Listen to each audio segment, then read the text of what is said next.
I thought I wanted excitement. I thought I was missing out. So I walked away from the one person who truly loved me. Now I'm blocked, forgotten, and completely alone, and no one even cares. I'm Jasmine, I'm 23, and this whole situation is way more complicated than anyone wants to understand.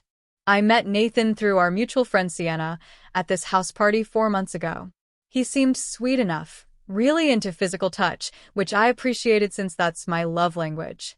The guy was always doing nice things, concerts, festivals, movies, even this 5-day beach vacation that was actually pretty fun. Don't get me wrong, it was all nice and everything, but isn't that what boyfriends are supposed to do? If you're dating someone, you should want to make them happy and show them a good time. Nathan was one of those guys whose mom clearly raised him to be super polite and respectful. Always opening doors, insisting on paying for everything, remembering random details about things I mentioned in passing. He'd text me good morning every single day, constantly checking in about how I was feeling, dropping whatever he was doing if I needed something. It sounds sweet when I put it like that, but honestly it started feeling like a lot of pressure. Between us, I was getting kind of bored. Nathan was so predictable I could map out our entire weekend by Tuesday. Friday night movies at his place, Saturday brunch at the same cafe, Sunday afternoon walks in the park. He had this whole routine down and never wanted to shake things up. When I'd suggest something spontaneous, he'd worry about money or timing or whether it was practical. Everything had to be planned and safe and responsible. My friends would constantly tell me how lucky I was, going on about what a catch Nathan was and how he treated me so well, but they didn't see what it was really like day to day. Sure, he was stable and reliable. But where was the excitement? Where was that butterflies in your stomach feeling? I'm 23. I should be having adventures and feeling that rush of new experiences, not settling into some domestic routine like we're already planning our retirement. I started noticing other guys more when we'd go out. Guys who seemed confident and mysterious instead of telling me every detail about their day at work.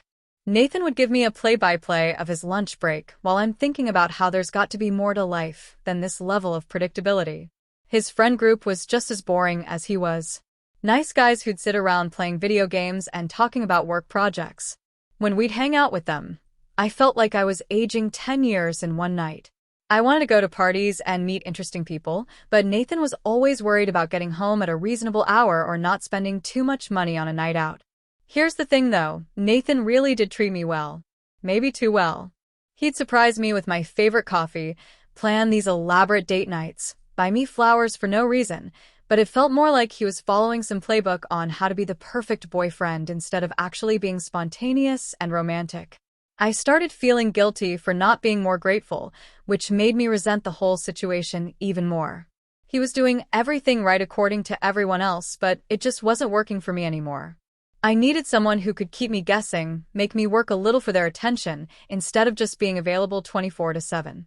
That's when I downloaded dating apps. Not because I was planning to cheat or anything, I just wanted to see what else was out there.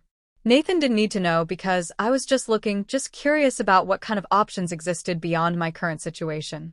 The matches started coming in, and suddenly I remembered what it felt like to have choices. Guys who didn't text back immediately, who had interesting jobs and hobbies, who seemed like they actually had full lives that didn't revolve around their girlfriends. It was refreshing to talk to people who weren't constantly asking about my feelings. That's when I matched with DeMarcus. Right from his pictures, I could tell he was different from Nathan. He looked confident, had this edge to him that Nathan completely lacked. Tattoos, motorcycle, some job that sounded way more exciting than whatever Nathan did in his office cubicle. When DeMarcus messaged me, he was direct and flirty without being clingy or needy. We started chatting and I felt this excitement that had been missing with Nathan for months. DeMarcus would take hours to text back, which should have annoyed me but instead made me want his attention more. He'd make these slightly inappropriate comments that made me feel desirable in a way Nathan's constant compliments never did. I kept telling myself it was just harmless conversation, just talking to someone new. But honestly, I was already emotionally checking out of my relationship with Nathan. I'd catch myself comparing everything Nathan did to what I imagined DeMarcus would do instead. 2 months into dating Nathan, I finally agreed to meet DeMarcus for coffee. Just coffee, nothing more. But the second I saw him in person, I knew I was in trouble. He had this energy Nathan completely lacked. Confident, a little cocky, didn't seem to care whether I showed up or not. We ended up talking for hours, and when he suggested going back to his place, I didn't hesitate. Being with DeMarcus was everything my relationship with Nathan wasn't. There was this intensity, this passion, this feeling like anything could happen. DeMarcus didn't constantly ask if I was okay or worry about my comfort level. He just took charge, and it was exactly what I'd been missing. I started meeting DeMarcus whenever Nathan was at work. It was easy since Nathan trusted me completely and never questioned where I was going or who I was with. Actually, that bothered me too. Like, shouldn't he be a little concerned about losing me? His complete lack of jealousy made me feel like maybe I wasn't that important to him anyway. Everything with DeMarcus felt dangerous and thrilling. He wouldn't always respond to my texts, which made me obsess over my phone waiting for his messages. When we were together, he'd mention other women or talk about his exes in ways that made me feel like I had to compete. It should have been a red flag, but it just made me want him more. Meanwhile, Nathan was still being his predictable self, still bringing me coffee, still planning thoughtful dates, still being supportive about everything. But now it all felt suffocating. I'd sit through dinner with him thinking about DeMarcus, wondering when I'd see him next, pulling away when Nathan tried to hold my hand. I started picking fights with Nathan over stupid things. He'd suggest a restaurant, and I'd complain it was boring. He'd want to stay in for a quiet night, and I'd accuse him of being antisocial. He'd talk about future plans, and I'd get irritated that he was being presumptuous. Looking back, I was creating distance to justify what I was doing behind his back. The lying got easier every time. I'd tell Nathan I was going out with girlfriends and meet DeMarcus instead. I'd claim I was working late and spend the afternoon at DeMarcus' apartment. Nathan never questioned me or seemed suspicious, which honestly made it feel like he didn't care enough to pay attention. After 2 months of this double life, Nathan started pushing for answers about why I'd been so distant. He wanted to have these deep conversations about our relationship, and I'd get frustrated that he was being needy and insecure. I needed space to figure things out, but he kept suffocating me with his concern. That's when I realized I had to choose. DeMarcus was starting to make comments about how I should just break up with my boring boyfriend if I wasn't happy. The way he said it made it sound so obvious and simple. So, I made my decision. I was choosing excitement over security, passion over stability. I was 23 and deserved to be with someone who made me feel alive instead of settling for someone safe just because he treated me well on paper. When Nathan cornered me for that serious talk, I could have lied again, but I was tired of pretending. I told him everything, that I'd been seeing someone else for 2 months, that I wasn't happy, that I needed something different than what he could give me. Nathan just sat there looking shocked while I explained about DeMarcus and how we'd been hooking up. Instead of getting angry or fighting for me, he just asked why and what he'd done wrong. That's when I knew for sure I was making the right choice. A real man would have shown some fire, some passion, some fight, but Nathan just sat there looking defeated, asking what he could do to change my mind. I tried to explain that I needed someone with more edge, someone exciting who wasn't so predictable. Nathan looked at me like he couldn't understand what I was talking about, which proved how wrong we were for each other. He didn't yell or fight or show any real emotion, which was honestly disappointing. I wanted him to prove that losing me actually mattered to him. Instead, he just processed what I'd told him and asked logical questions about where we went wrong. The next morning, when I tried texting to check on him, my messages weren't going through.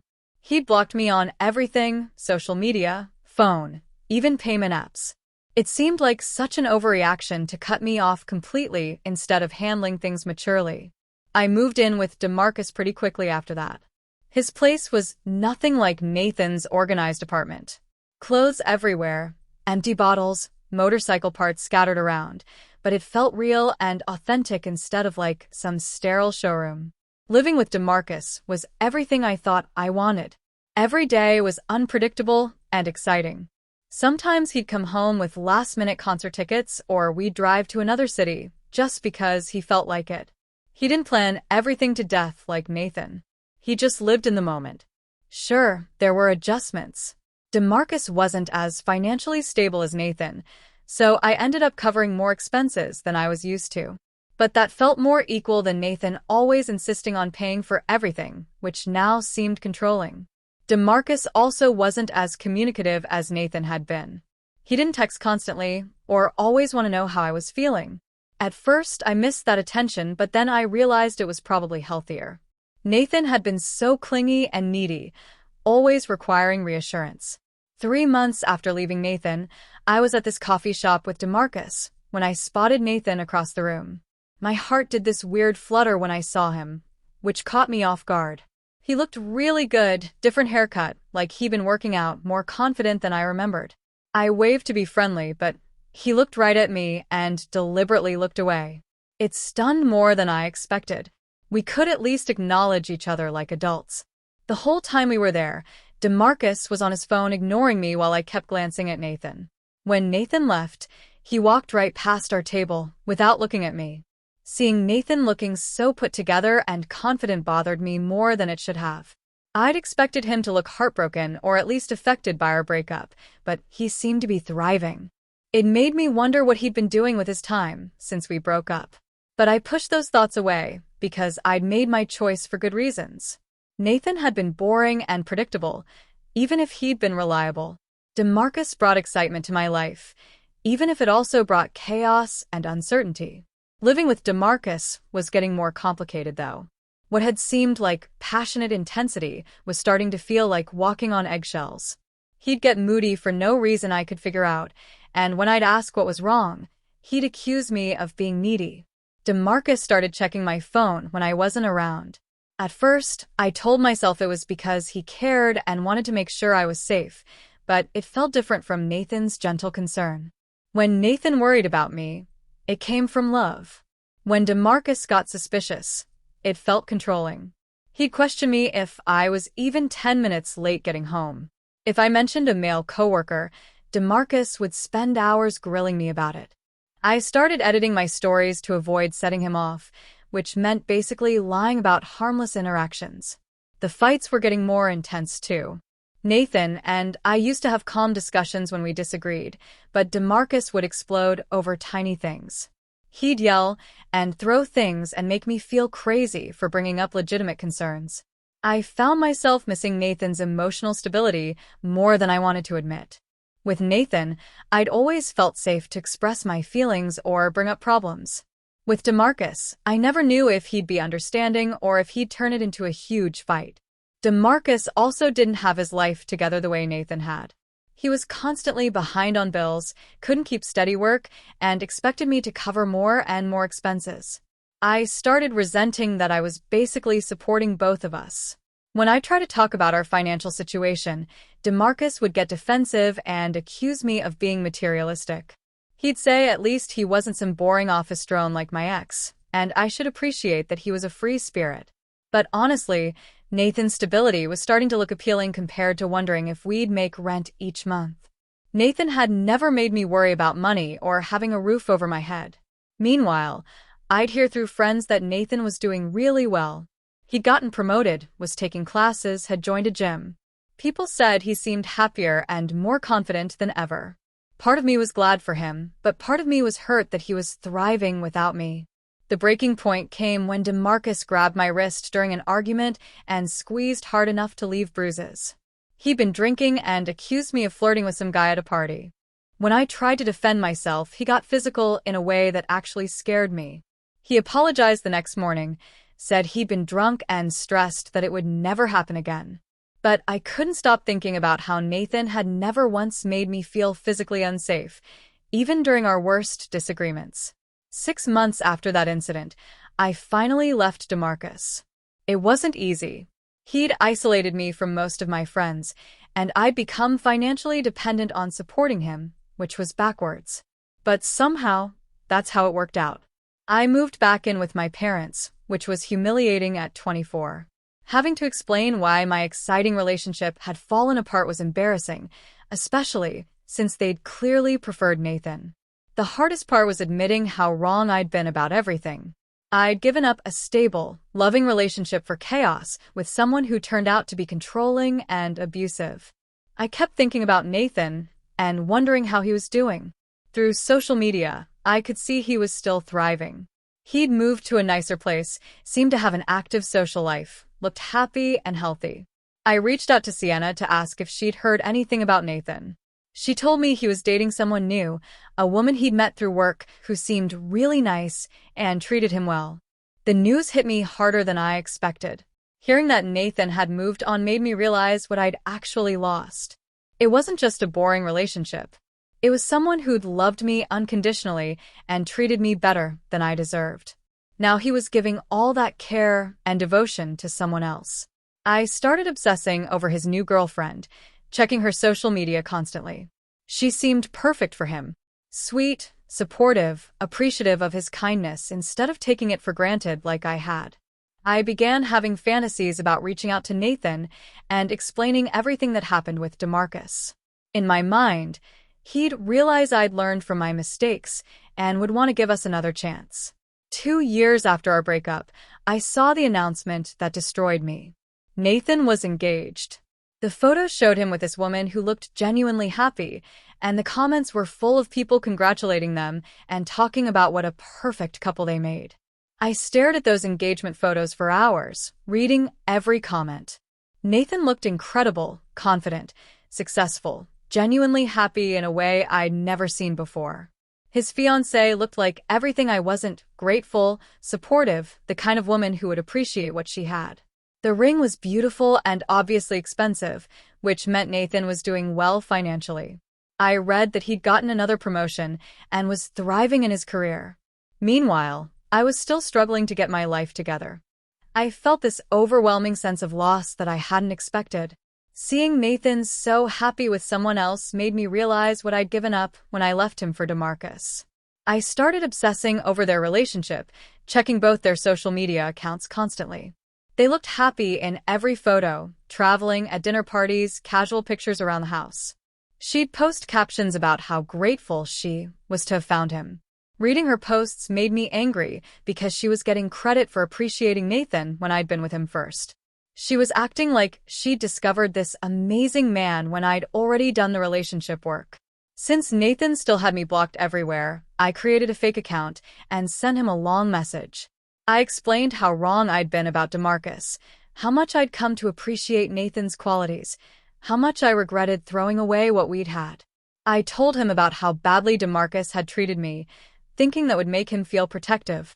I explained that I'd been young and stupid, that I'd learned from my mistakes, that I was ready to be the girlfriend he deserved. But Nathan never responded. I waited for weeks, checking constantly, but he probably deleted it without reading, or his fiancée saw it first and made him block my fake account too. The wedding was approaching, and I was running out of options. I found out when and where it was happening through social media. I knew it was crazy, but I decided to go and try to talk to Nathan before the ceremony. When I got to the venue, there was security and I couldn't get close without an invitation. I watched from across the street as guests arrived, looking happy and excited. I felt like an outsider looking at the life I could have had. I saw Nathan arrive, and he looked incredible, confident, handsome, genuinely joyful. His bride was beautiful and glowing, surrounded by people who clearly adored her. They looked like they belonged together in a way Nathan and I never had. Standing there watching Nathan's wedding, I realized I'd lost him forever. He'd found someone who appreciated him and made him happy in ways I never had. 6 months after Nathan's wedding, I was still struggling to move on. I tried dating but couldn't stop comparing everyone to Nathan and finding them lacking. None of them had his kindness, his reliability, his genuine care. My friends were tired of hearing about Nathan and kept telling me I needed to move on, but they didn't understand what I'd lost when I left him. A year after his wedding, I saw an announcement that made my stomach drop. Nathan's wife was pregnant. They looked so happy in the photo, both glowing with excitement about starting a family. This felt like the final proof that Nathan was never coming back. He wasn't just married. He was building a family with someone else. I decided to make one final attempt and wrote him a real letter that I mailed to his house. I told him how sorry I was, how much I'd grown since our breakup, how happy I was that he'd found love with someone who deserved him. But Nathan never responded to my letter either. 3 months later, I saw the birth announcement. Nathan and his wife had a healthy baby boy, and they looked exhausted but blissfully happy. Nathan was a father now, building this beautiful life with his family, while I wasn't part of it at all. I was just some girl from his past that he'd rather forget. I tried moving to Houston to start over, thinking maybe distance would help me forget Nathan. But even there, I couldn't escape thinking about him constantly. Now I'm 28, and I realize this is my life. I'm the girl who had true love and threw it away for someone exciting, who turned out to be garbage. Nathan is never coming back, and honestly, why should he? Everyone tells me I need to move on, that obsessing over Nathan is unhealthy. But they don't understand that Nathan wasn't just some ex-boyfriend. He was the person who showed me what real love looked like.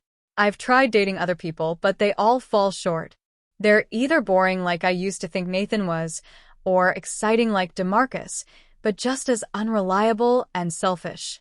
Sometimes I wonder if I've idealized Nathan in my memory, but then I remember specific moments. How he'd bring me coffee exactly how I liked it, how he'd listen to me vent about work, how safe I felt with him, and I know it was real. The therapists keep asking what I learned, and I tell them I learned not to take good people for granted. But that doesn't help me now because Nathan is gone, and I can't apply that lesson to him anymore. Now I'm alone in Houston, where nobody knows about Nathan, and I can pretend to be someone who just hasn't found the right person yet. But the truth is, I did find the right person, and I chose someone else because I thought I deserved better. The worst part is, Nathan probably doesn't think about me at all anymore. He's busy with his wife and kid, living this full, happy life that doesn't include me. Meanwhile, I think about him constantly. People ask what I want in a relationship now, and the answer is Nathan. I want Nathan back. I want a do-over where I'm smart enough to recognize what I have. But that's never going to happen because some mistakes you don't get to undo. So this is my life, alone at 28, comparing everyone to someone I lost years ago, knowing I had my shot at happiness and blew it. Nathan is living his best life with someone who deserves him, and I'm dealing with the consequences of thinking I could do better. Maybe some people only get one chance at real love, and mine is over. Maybe this is what my life looks like now, always wondering what might have been, always knowing that the best thing that ever happened to me is something I chose to walk away from. The funny thing is, if someone asked what advice I'd give to girls dating good guys, I'd tell them to appreciate what they have. Don't make my mistake. Don't throw away something real for something that just looks more exciting. But nobody asks me for relationship advice anymore because everyone knows I'm the cautionary tale. I'm the girl who had everything and lost it because I didn't know what I had until it was gone. That's my story. That's how I went from being loved by the best man I'll ever know to being alone and bitter, still missing someone who probably doesn't remember my middle name. If you're lucky enough to be loved by someone good, hold on tight. Because not everyone gets a second chance.